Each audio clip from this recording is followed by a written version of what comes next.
Masih jelas ya suara saya ya? Oke.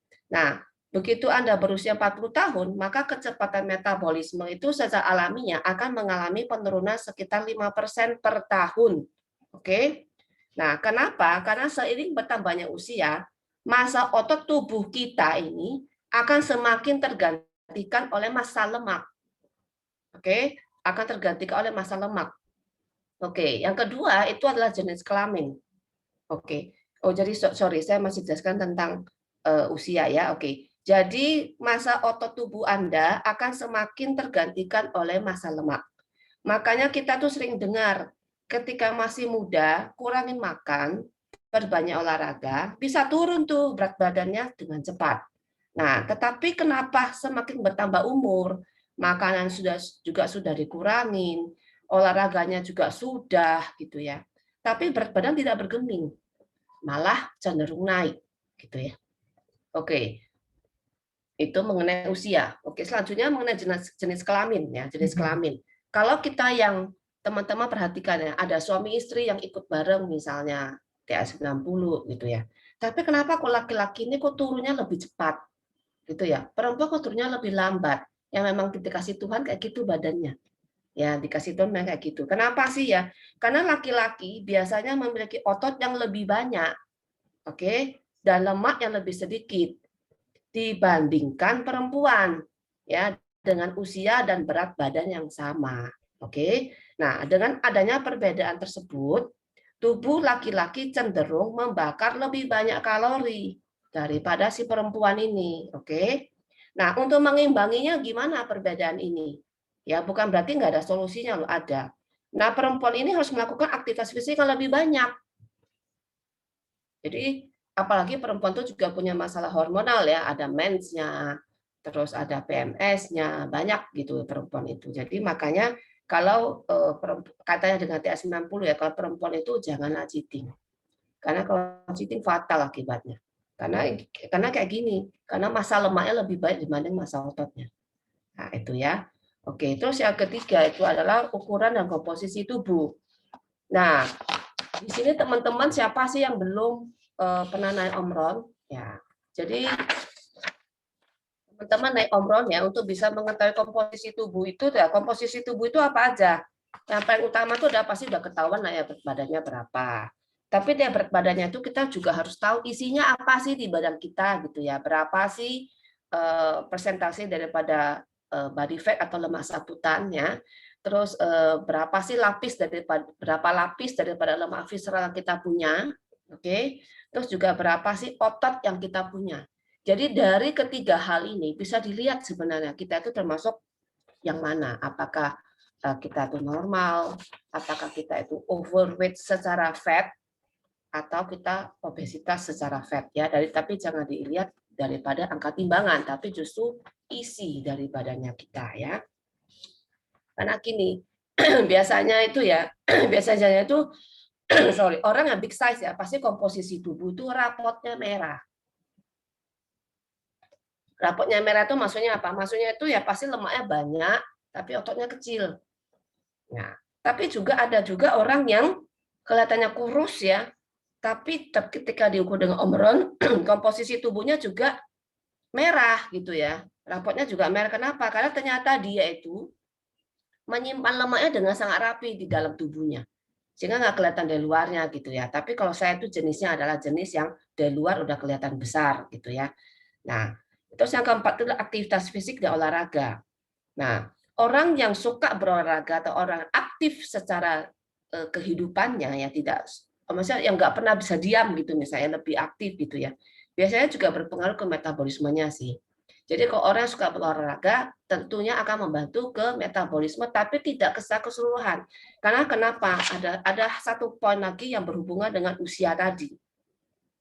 Ya, jadi ketika orang berolahraga tentu akan membantu dari metabolismenya. Tapi satu hal lagi katanya adalah dengan usia tadi ada kaitannya gitu ya. Nah, terus yang terakhir itu adalah waktu tidur. Nah, kurang tidur itu juga bisa mengakibatkan obesitas. Obesitas ya teman-teman. Kenapa sih sebenarnya tubuh kita tuh sudah stres, minta tidur, minta istirahat, tapi kita masih pakai terus beraktivitas ya, sehingga muncullah hormon stres itu, hormon kortisol. Sehingga menimbulkan kita pengen makan dan masih lapar. Ya, jadi teman-teman harus perhatikan waktu tidur juga, jangan kemalaman, gitu ya. Oke, next selanjutnya. Oke, nah, saya kasih gambar ilustrasinya begini, teman-teman. Oke, tubuh tubuh kita itu ibarat adalah mobil. Oke, tubuh kita ini ibarat mobil, terus metabolismenya itu adalah mesin mobil tersebut. Ya, mesin mobil tersebut. Jadi kalau teman-teman itu seperti saya ya, umurnya sudah 45. Nah, ketika saya belum mulai T90, saya kan umur 40 itu ya, saya mulai T90. Nah, ketika saya dari lahir sampai umur 40, tubuh saya ini saya pakai terus nih, buat bekerja, buat melakukan aktivitas segala macam gitu. Otomatis pasti sudah drop. Ya, kemampuannya pasti sudah menurun. Nah, dari TS90 nanti yang saya jelaskan di belakang, itu adalah badan kita atau tubuh kita itu dimasukkan ke bengkel buat direnovasi mesinnya. Makanya kenapa metabolisme itu penting. Ya, metabolisme itu penting. Jadi TS90 itu adalah program memperbaiki atau merenovasi metabolisme tubuh, bukan program pelangsingan saja gitu ya. Nah, saya kasih note di bawah. Jadi semakin usia bertambah, metabolisme tubuh semakin menurun atau melambat. Teman-teman yang punya mobil atau punya motor perhatikan. Kalau mobil itu yang mobil masih baru, yang masih grass baru beli, itu pasti enak ngegasnya. Yang ngegas ngeremnya enak banget ya. Tapi coba mobil sudah masuk ke udah masuk 3 tahun atau 4 tahun atau 5 tahun gitu, pasti udah beda. Mobilnya aja sudah berbicara gitu ya. Saya sudah tua gitu ya. Atau minta ganti baru atau minta masuk ke bengkel buat di servis ulang. Nah, seperti itu. Jadi ibaratnya badan kita juga seperti itu. Oke, next. Nah, oke, apakah metabolisme yang melambat atau menurunnya ya terutama pengaruh besarnya itu adalah karena penuaan. Ya, jadi teman-teman harus tahu, selain daripada lifestyle kita yang tidak bagus, itu penuaan itu faktor utamanya. Ya, pengaruhnya itu kemana? Banyak sekali pengaruhnya si metabolisme yang sudah menurun itu atau melambat. Yang satu itu pasti di kesehatan. Kenapa sih di kesehatan? Nah, teman-teman bisa bayangkan ya, di kesehatan itu adalah apa? Ketika pembakaran di tubuh sudah tidak bagus atau sudah tidak sebagus dulu ya. Nah, otomatis pasti yang menjadi energi dengan yang harus dibuang jadi nggak seimbang. Oke? Nah, terjadi juga penumpukan toksin di dalam tubuh, itu dari sisi kesehatannya, pertama. Kedua itu juga penumpukan lemak. Nah, ini teman-teman bayangkan ya, kalau terjadi penumpukan lemak, itu lemak-lemak itu bukan hanya di bawah kulit doang, tapi juga membungkus organ-organ tubuh. Misalnya membungkus lever, contohnya kayak saya, atau pankreas. Akibatnya apa? Saya GERD. Saya harus tidur dalam keadaan duduk setengah tahun lebih. Teman-teman bayangkan ya, enak gak sih seperti itu? Jelas-jelas sudah nggak enak. Ya bukan masalah duduk doang tidurnya, tapi juga harus konsumsi obat yang segenggam setiap hari 3 kali sehari. Oke, terus habis itu apa? Batuk terus menerus panjang hari, tidur batuk terus menerus. Itu dari sisi kesehatan kayaknya nggak enak ya, berlendir terus, harus buang lendir setiap malam, buang di tisu buang di lantai, besok pagi kumpulin buang tong sampah. Seperti itu terus yang saya lakukan. Terus itu kesehatannya. Terus yang kedua penampilan fisik juga kurang menarik. Bayangin kalau saya tuh batuk terus menerus, suami saya lama-lama lihatnya gimana coba? Ya mungkin pada awalnya kasihan, lama-lama jadi jijik loh, karena berlendir terus. Ya itu juga saya pikirin, sama kenapa saya cari solusi supaya saya penyakitnya saya beres. Penampilan fisik kurang menarik, mau cari baju aja susah kok, mau ke gereja misalnya bongkar satu lemari kok nggak ada yang cocok. Jadinya PD-nya berkurang. Ya, jadi akibatnya banyak loh. Dari sisi kesehatan secara fisik, dari sisi mental juga berpengaruh loh. Ya, terus yang kedua tuh kelihatan lebih tua daripada usia seharusnya. Iya iya. Coba tadi lihat gambar saya yang tadi itu. Sekarang bisa dapat pujian dari suami, ih kayak anak SMA. Nah, itu kan sesuatu yang membanggakan sekali ya teman-temannya. Ya. Oke, next. Nah, sekarang gini, kan metabolisme tubuh sudah menurun nih ya kan. Nah, biasanya orang lakukan apa aja sih untuk menaikkan si metabolisme tubuh itu? Nah, satu dengan olahraga. Karena kan tadi dibilang di depan tuh olahraga bisa menaikkan metabolisme tubuh gitu ya. Tapi jangan disangka ada satu lagi poinnya itu yang kita nggak perhatikan adalah penuaannya kita, usia tubuh kita. Jadi kita mau mau olahraga sekeras apapun gitu ya, tapi kan selnya kita, jaringan tubuhnya kita itu kan sudah menua teman-teman. gitu ya. Membantu ngasih sedikit, tapi nggak bisa kasih solusi secara menyeluruh gitu ya, atau olahraga. Nah, saya kan juga melakukan olahraga renang waktu itu, seminggu 3 kali sekali berenang sejam, nggak ada solusinya gitu ya. Terus yang kedua tuh asupan protein ditingkatkan. Nah, mulai makan oke, dia baca nih dia Google nih, Google banyak artikel nih. Oke, harus menaikkan metabolisme dengan asupan protein yang harus banyak gitu ya.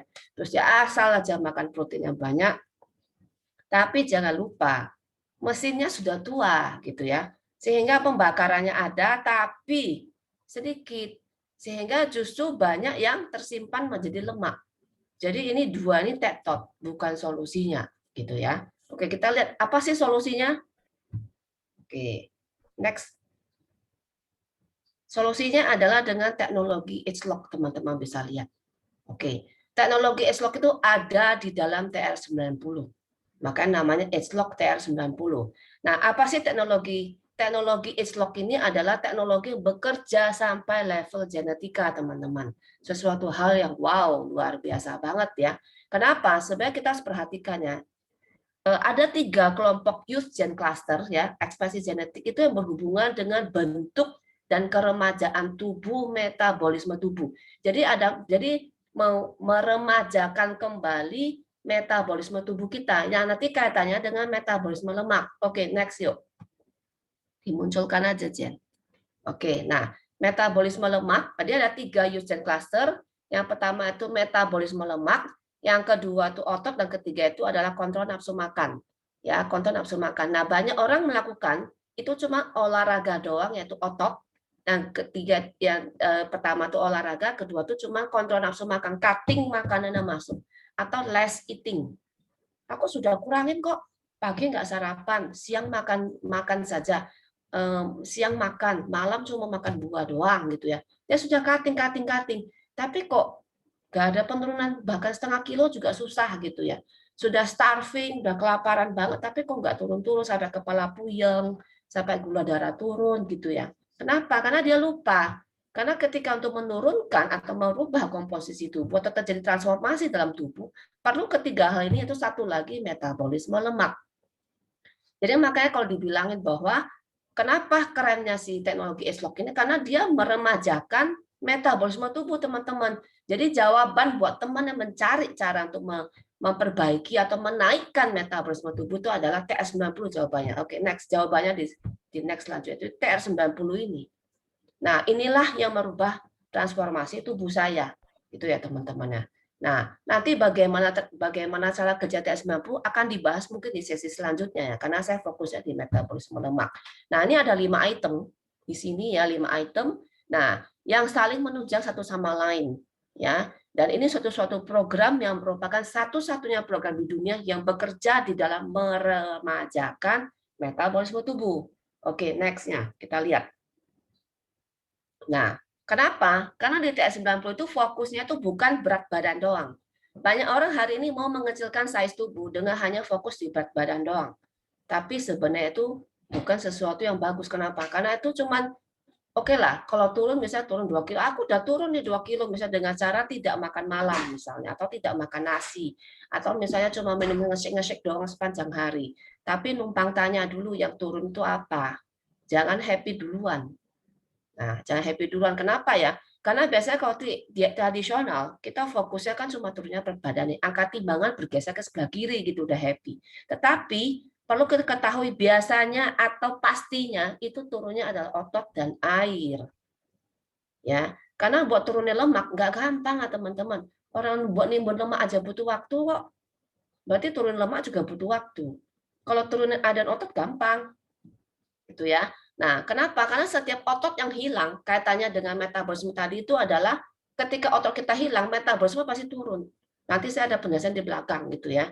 Nah, pada saat metabolisme tubuh menurun atau metabolic rate menurun, kemampuan tubuh Anda membakar energi, membakar, yaitu membakar itu akan semakin menurun.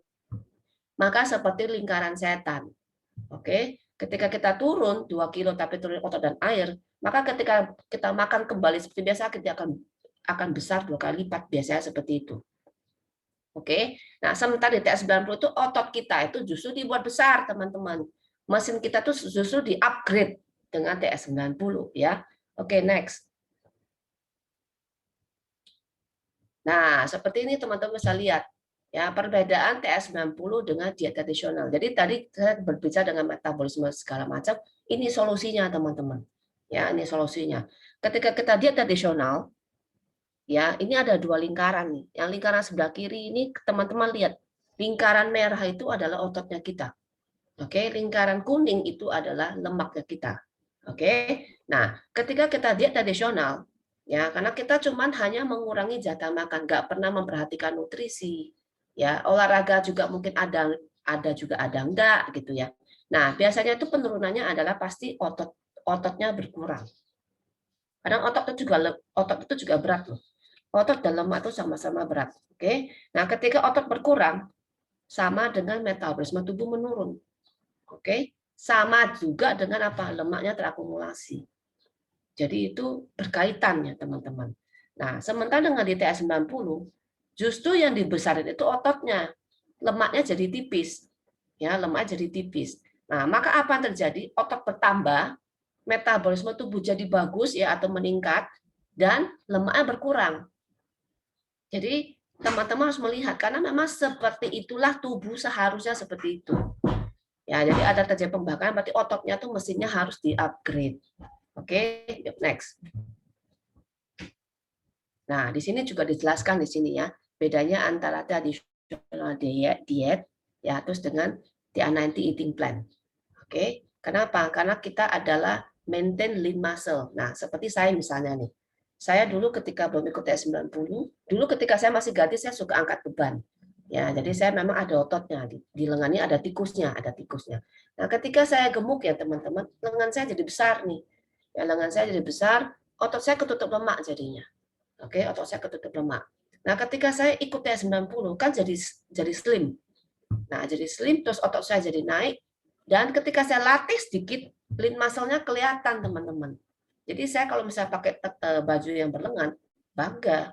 Nah, tangan saya tuh bagus bentuknya. Jadi beda antara orang yang cuma diet sendiri, kurus tapi kok kurusnya cuma kurus kurus gitu aja, nggak ada bentuknya ya.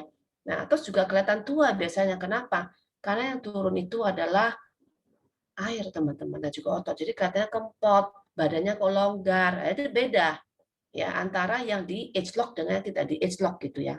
Kenapa? Karena kita di sini adalah mempromosikan adalah metabolismenya yang sehat gitu ya. Terus kesehatan yang lebih energik, badan lebih energik gitu ya. Oke, next. Nah, selain daripada itu tadi penumpukan lemak kaitannya ya teman-teman ya dan juga kaitannya dengan kesehatan itu adalah ini. Bahwa TS90 itu jadi yang TS90 itu bisa menghilangkan lemak visceral, teman. Ya, di dalam itu. Yang banyak orang tidak tahu. Banyak orang tidak tahu ya. Ya, kenapa? Karena begitu perut buncit ya, kaitannya banyak banget dengan kesehatan. Satu, pasti penekanan di tulang belakang. Ya, sering sakit pinggang. Oke, ketika penekanan di tulang belakang, kaitannya dengan apa? Dengan kaki. Ya, katanya dengan kaki-kakinya pasti ketarik. Ya, sehingga karena di bagian pinggang itu banyak sekali saraf-saraf, teman-teman. Jadi harus hati-hati ketika perut sudah mulai maju gitu ya. Ayo ikut TS90 gitu ya. Karena selain mengecilkan lemak tubuh yang pasti di depannya itu juga mengecilkan lemak visceral di dalam gitu ya. Nanti anak itu solusinya buat ini, teman-teman. Ya, jadi tadi katanya dengan otot tapi juga katanya dengan lemak. Lemaknya harus turun. Kalau lemaknya nggak turun katanya banyak nanti. Ketika berat badan berlebih pasti sakit kaki, sakit lutut, segala macam keluar sakitnya. Ya, oke, next. Nah, jadi TS90 itu merubah ekspresi genetik ya, teman. Ekspresi genetik ya, bukan genetik ya manusia ya.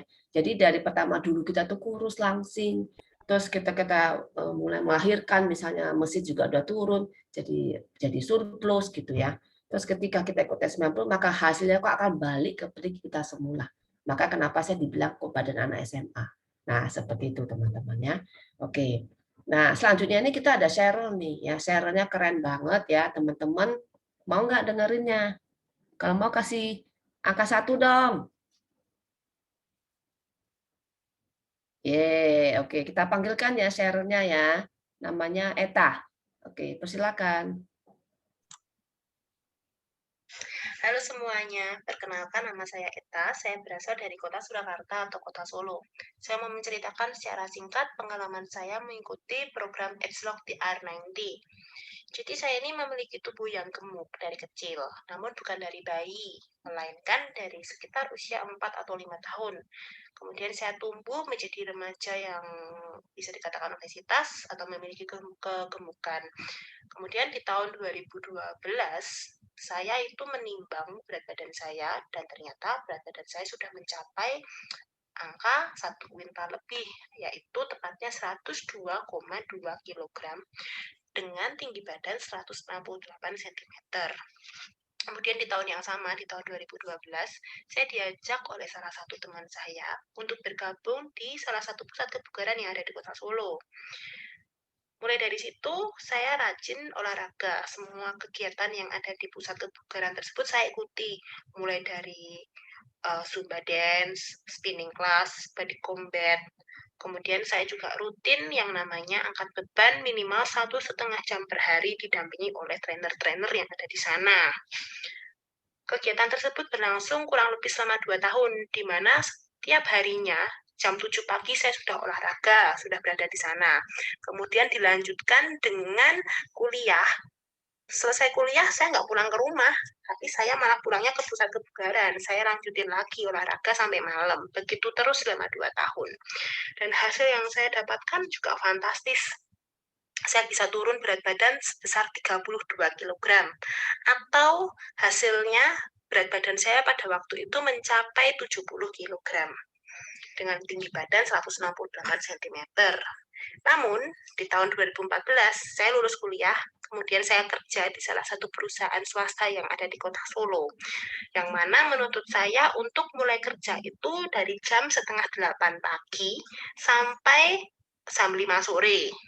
Nah, dengan kegiatan baru tersebut, saya otomatis kehilangan rutinitas saya sebelumnya. Saya nggak bisa olahraga pagi, kemudian sore hari juga rasanya sudah capek, sudah males olahraga. Akhirnya ya saya mulai kendor, saya nggak olahraga lagi, saya nggak diet lagi. Kemudian saya cuek aja lah, saya biarin sampai di tahun 2020, di pertengahan tahun, saya itu merasakan sesak nafas. Sesak nafas, nafas saya pendek, kemudian hasil EKG saya laporkan ke dokter. Saya dan dokter minta saya untuk segera opnam di rumah sakit, karena ditakuti itu adalah COVID. Namun ternyata hasil tes PCR menyatakan bahwa saya negatif COVID. Namun saya terkena GERD. Dokter bilang, saya tanya sama dokter, GERD itu sebabnya apa dok? Nah, si dokter bilang, bisa jadi karena stres pekerjaan. Terus saya juga bilang sama dokter, saya nggak stres sih dok, perasaan kerjaan saya juga biasa aja, nggak terlalu berbeban gitu. Terus saya cerita sama dokter, mungkin nggak sih dok karena obesitas atau karena saya dulu pernah diet mati-matian. Saya cerita ke dokter, kalau dulu saya diet seperti itu, saya olahraga mati-matian, bahkan saya seperti anoreksia, saya cuma makan buah dan sayur, saya nggak makan nasi, saya defisit kalori. Nah, si dokter kemudian bilang, nah bisa jadi itu metabolisme tubuhmu sudah rusak karena metode dietmu salah. Ya sudah, kemudian selesai atau keluar dari rumah sakit, saya itu buka-buka IG. Kemudian saya menemukan fotonya Jojo. Jojo ini salah satu teman SMP saya. Dia pamer nih foto before afternya. Dulu kan Jojo ini terkenal gendut ya sama kayak saya waktu SMP. Nah, kok sekarang jadi kurus? Saya iseng nanya ke Jojo, metodenya dia apa, kok bisa kurus? Terus si Jojo cerita kalau Jojo ini ikut Edge of the R90 dari Nuskin. Lalu si Jojo ngajakin saya juga untuk mengikuti program ini. Nah, kemudian saya putuskan mengikuti program ini di bulan Desember 2020. Nah, lalu sebelum mulai program, saya nimbang. Lah, kok berat badan saya nih malah 104,7 kilogram. Berarti kan lebih tinggi dari berat badan saya sebelumnya. Sebelumnya aja 102,2 waktu sebelum nge-gym. Kok berhenti nge-gym malah bobotku jadi 104,7. Wah, Kaget saya, apa ini yang disebut yoyo ya? Kok parah nih? Nah, selama 90 hari program, saya dibimbing sama Cik Shirley, sama Cik AB, juga Cucu, dan hasilnya luar biasa. Dalam 90 hari, saya bisa turun berat badan sebanyak 15,4 kg, dengan persentase 65%-nya adalah lemak. Dan visceral fat saya turun sebanyak 6 lapis. Kemudian lingkar pinggang saya berkurang 12 cm. Wah, luar biasa. Dan selanjutnya, keluhan saya untuk GERD seperti sesak nafas dan lain-lain sudah nggak pernah saya rasakan. Bahkan sebelum saya mengikuti program ini, saya sempat cerita sama Cucu kalau tumit saya itu sering sakit, mungkin karena kegemukan. Bahkan dulu itu sebelum program, saya tuh pernah ke dokter untuk minta disuntik painkiller, penghilang rasa sakit di tumit saya, supaya saya nggak merasakan kesakitan lagi. Tapi ternyata painkiller itu hanya berefek beberapa hari saja, setelahnya ya sakit lagi. Sekarang setelah selesai program, saya nggak pernah merasakan yang namanya sakit di tumit. Belas tidak ada rasa sakit sama sekali. Jadi ya luar biasalah efek dari mengikuti program ini. Semua rasa sakit, semua keluhan, baik yang ada di fisik seperti di kaki, juga di GERD, itu semuanya hilang. Nggak pernah saya merasakan kumat lagi sampai hari ini. Terima kasih buat semua yang sudah mendengarkan. Dan saya juga mengucapkan terima kasih buat konsultan-konsultan saya yang sudah membimbing saya, yang sudah sabar. Dan semoga cerita saya ini, sharing saya ini bisa menjadi inspirasi buat yang lainnya. Terima kasih. Terima kasih buat Eta ya. Luar biasa ya TS90 ya teman-temannya. Dia sudah cari solusi dari sejak umur berapa itu ya. Olahraga mati-matian. Sebenarnya dia punya kasus hampir mirip dengan kasus saya gitu ya. Nah, bersyukurnya kita ketemu dengan TS90. Nah, buat teman-teman yang hadir di Zoom pagi ini ya, bisa menjadi suatu pandangan buat teman-teman ya untuk berpikir atau untuk mengambil keputusan ya bahwa solusi buat kita itu apa ya? Udah cari muter-muter kemana-mana gitu ya. Nah, TS90 nih udah di depan mata. Ayo putuskan untuk ikut teman-teman. Karena akan terjadi transformasi yang luar biasa di dalam kehidupan kita, terutama di kesehatan, penampilan fisik. Ya, oke. Saya kira sekian sharing dari saya kembalikan ke MC. Oke, terima kasih buat Celisa buat sharingnya di pagi hari ini dan juga buat Eta sharernya yang luar biasa banget ya transformasi dari